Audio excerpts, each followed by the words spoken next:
Mr. Shayne. Welcome to class today. Yeah, so glad to see you. I like your glasses. Are those new? Yeah. Nice jacket. Jacket. Nice and warm. Like that. Suits a cool King Intermediate jacket. Nice. Yeah. I'm glad you can all be here today. Thanks for picking up the paperwork at the door. That's how we're going to take notes today, so thank you. Appreciate you recognizing that. So just as you do every time, we're going to start with the do now. And go ahead and read that. And what you're going to do is you're going to write it out on your blank piece of paper. The best of your ability, just write out what you think it says. And when you're done, I'll give you a couple minutes. When you're done, raise your hand. We'll go from there.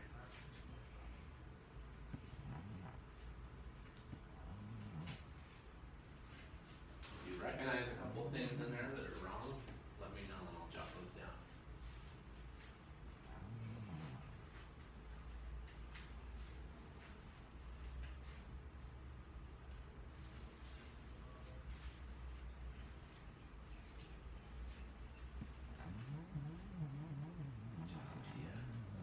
Excellent handwriting.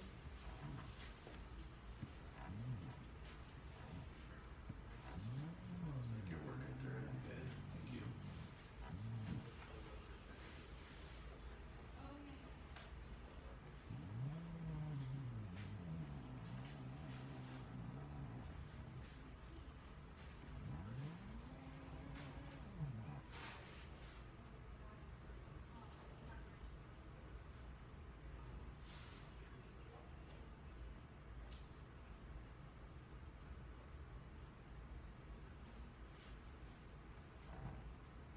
Okay, let's do 15 seconds. 15, 14, 13, 12, 11, 10, 9, 8, 7, 6, 5, 4, 3, 2, 1. Pens down.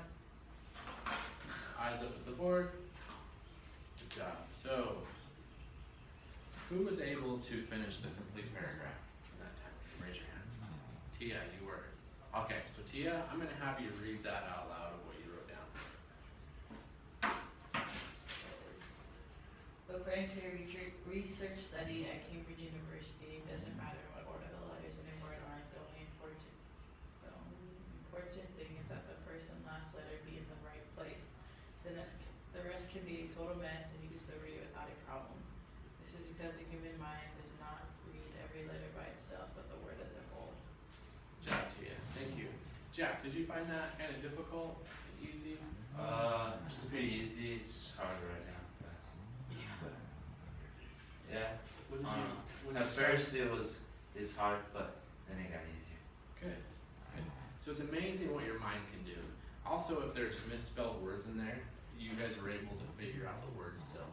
Did anybody recognize the word that was misspelled, even though it was spelled backwards? Like there's missing one letter. Not just misspelled, but it's missing one letter. It's one that Tia got. Yeah. You notice how you got caught up on that one word that was missing a letter. Yeah. So you can see how your mind develops that skill of reading and comprehending. So you guys you're able to analyze something like this. That's what we're going to get into today. So we're going to build the confidence that you can do something like this. You can totally read a primary source. We can work on our practice together today. So thank you for trying that. Okay, so now we're going to get into, has anybody heard the term chunking text? Jack, do you want to read that for me, the definition? Breaking complex sentences into shorter phrases to manage the comprehension as you read. Tia, have you done that before? I think so. Yeah. Okay. Okay, so chunking text. So basically, think of it as in terms of eating pizza. Make you guys all hungry. You're going to go to the pizza shop next door down the road. And Tia, do you eat the whole pizza at once? No, How do you eat the pizza? one slice first. One slice at a time. Yeah. Good job, Tia. Jack, Same.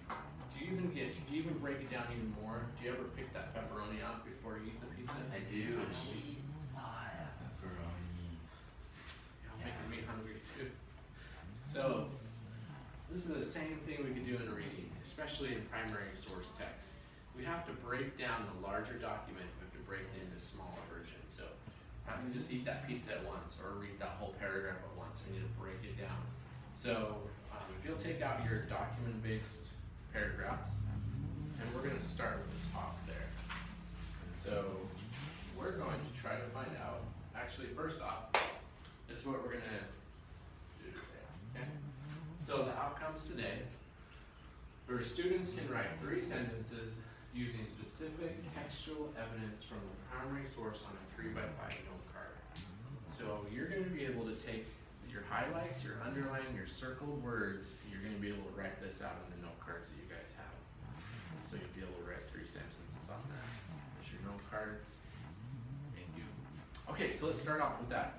So we're going to read out loud, and I'm going to start with this. First, we have to determine who the author is, who is writing it, and ask those historical questions of who, what, when, why, and see if we can find that in that first paragraph. So I'm going to start it out using expressiveness, and I want you guys to follow along, and I want you to be sure today that you guys remember star slant. Do you guys remember what star slant is? Can you show me that? Good job, guys. Thank you. You guys are great students. Okay, so I'm going to start out with where, if everyone can point to me, where it says Reverend Charles Inglis. Show me your finger. Good job. Okay, so I'm going to start out. Follow along, because I'll call on you to read it out loud, okay?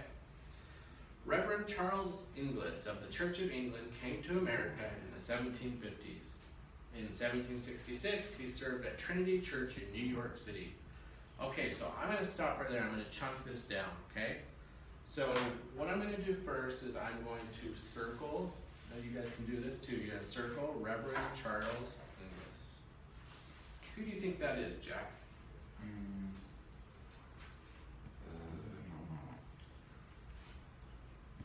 I think that what I put down, he was the author.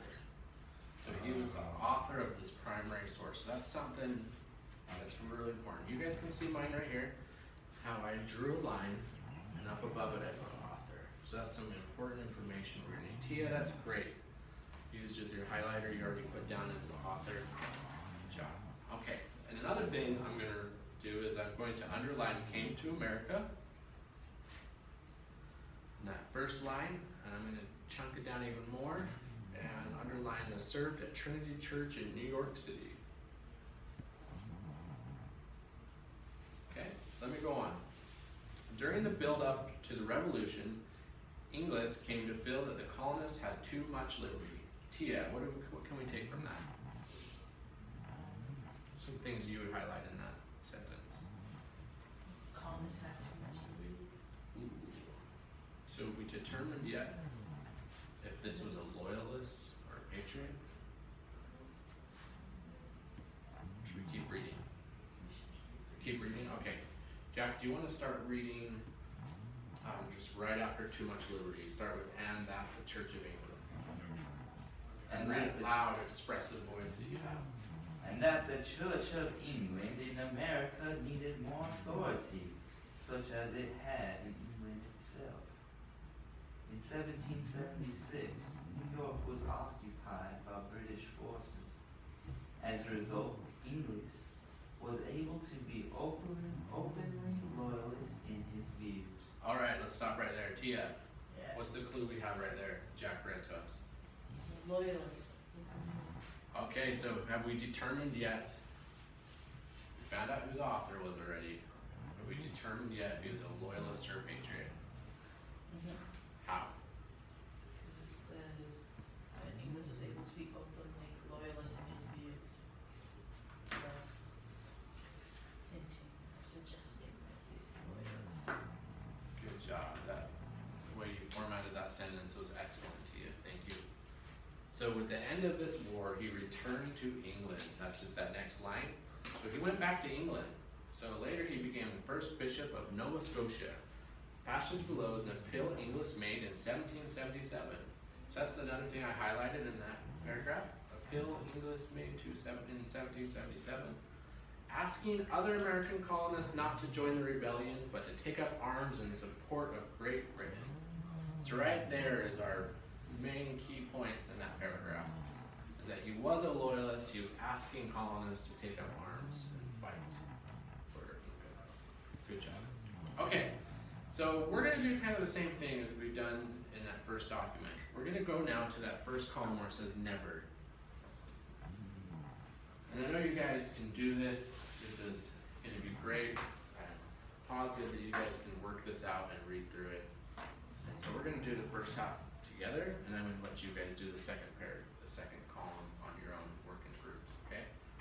So, what I'm gonna do, I'm gonna read that first paragraph starting with never, and then I'm gonna have you guys do a turn and talk about what you think it means, okay? So never was a more just, more honorable, or necessary cause for taking up arms than that which now calls you into the field. It is the cause of truth against falsehood, of loyalty against rebellion, of legal government against usurpation. Okay. I'm going to give you some time now to think about this, okay? I'm going to wait, give some time. Think about what that first paragraph means, what he's writing about. As soon as you take that minute, I want you to turn and talk to your neighbor, see if you guys can jot down some ideas. And I see Tia's already using her highlighter. Continue to use your highlighter, do underlining, annotating, and just really digging into this text. Because we're going to be using this information to do our summative assessment today, and then our assessment at the end of this packet. Okay, I'll give you 3 more seconds, and I want you to turn and talk. 3, 2, 1, okay, turn and talk. I think it's talked about the war.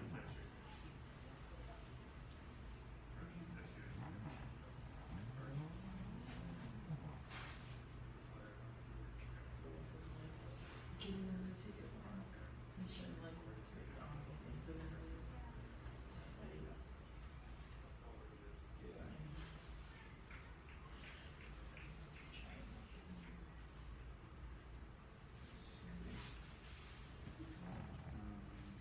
Yeah, but like, well, he's saying that they should take up arms and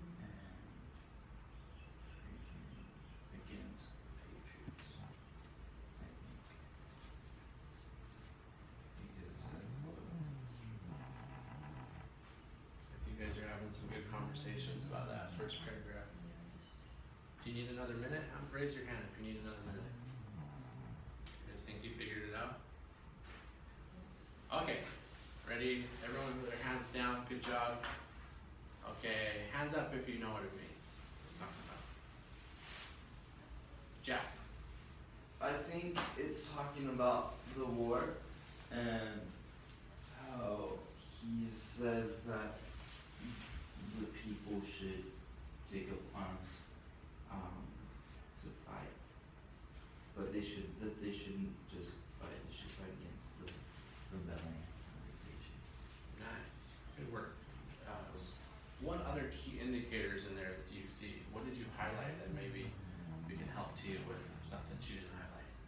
How did you figure that out? How did you determine that? What are some words you highlighted? Me? Yeah, Jack. Like, like words or Like or phrases.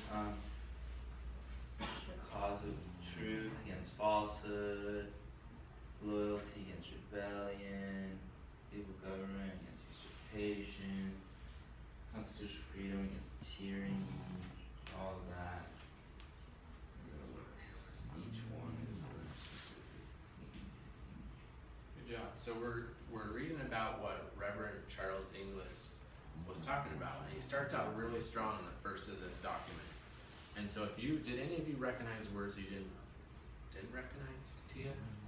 And how did you identify that word?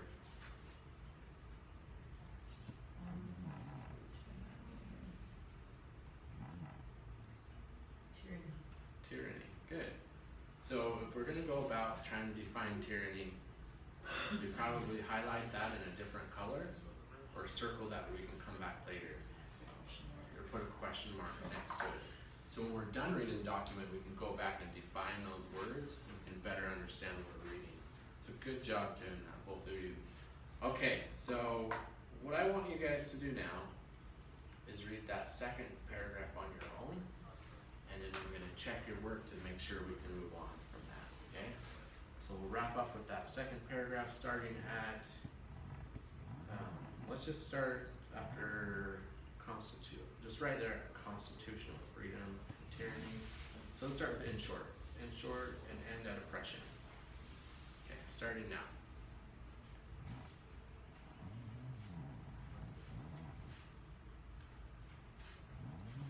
Use the same things that you guys were doing before the first paragraph.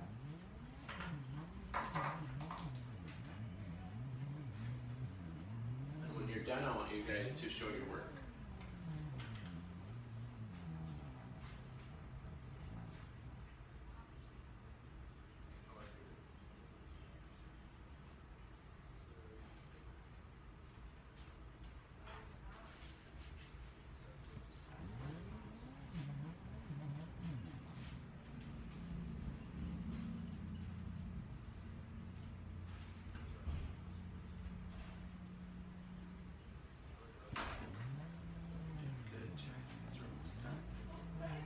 I'll give you another 7 seconds and I want you guys to show your work and see if we can move on.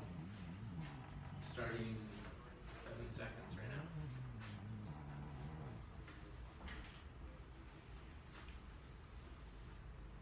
now. Okay, show your work. Let's see what you got, Tia. Hold up tall, crowd. Good job, Tia. What do you got? See if you got what we... Okay, so you circled a word. Good job, Tia.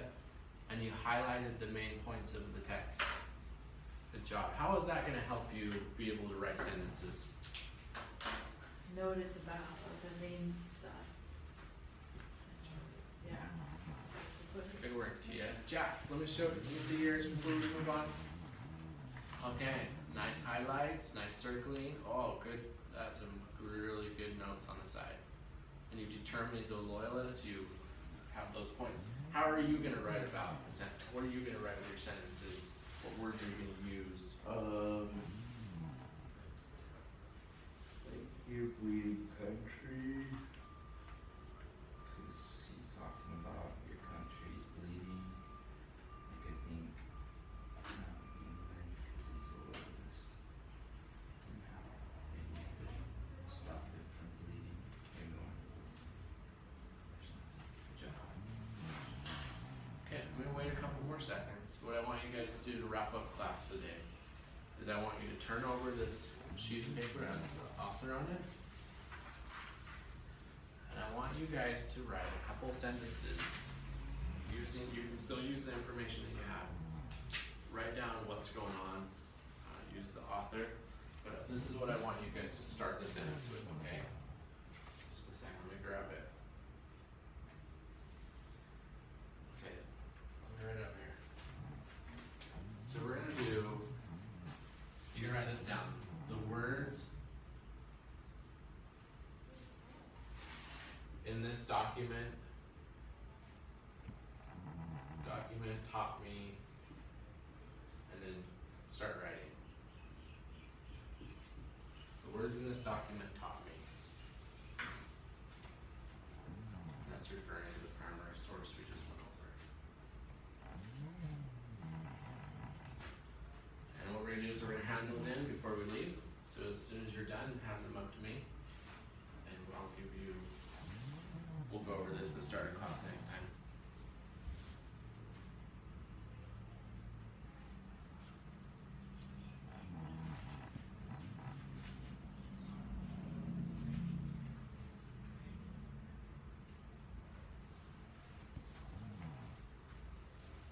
Good writing, yeah.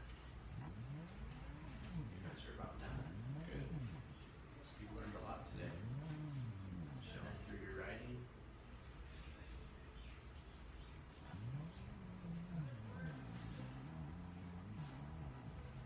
Looks like you're just about wrapped up. Let's hand those in. and then we'll discuss this more next time when we're in class. And then I have one more question for you guys in closing, okay? So in closing, you can hand me all your paperwork. Jack, good job today. Appreciate your help participating. So, in closing, does anybody remember the name of who wrote this document? Reverend Charles English. Okay, say it again one more time, both at once. Ready to go. Reverend Charles English. Okay, so Reverend Charles English is coming in to class today. He's gonna visit us. He comes in class. You have one question to ask him. What are you gonna ask him? I'll wait a second and think about that real quick. And then I want you to turn to Jack and tell him, ask him a question.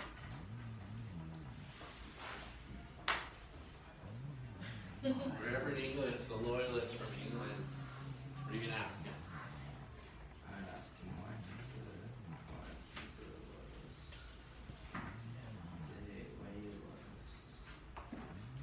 Good job. Looks like you figured that out. Good questions.